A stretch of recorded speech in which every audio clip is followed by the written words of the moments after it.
Blackberry is bleeding profusely, struggling to stay afloat amidst the competition.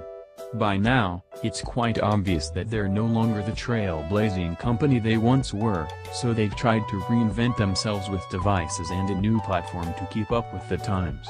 From the all-touchscreen Z10 to its redefined QWERTY in the Passport, there's no arguing that Blackberry has been experimenting a lot in order to find that right form factor.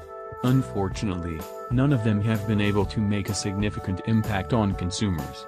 Enter the Blackberry Classic, an old-school berry that employs an iconic design.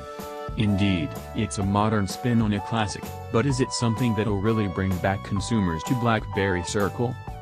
The package contains microSD charging cable, wall charger, stereo headphones, owner's manual, display. It's not groundbreaking in any sort of way, but its 1:1 aspect ratio is what gives it that classic Blackberry look. Gazing at the display of the Blackberry Classic, it becomes clear that this isn't meant to be the most premium offering from the company, as it features a 3.5-inch 720 by 720 display with Corning Gorilla Glass 3. It's smaller and lower resolution than the Passport display, but we find it more than detailed with its pixel density count of 294 p. That's plenty enough to give fine details a fair amount of sharpness.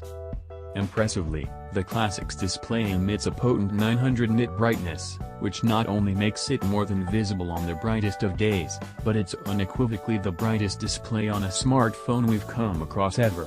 Everything seems to be in good order with the display, since there are several great characteristics with it.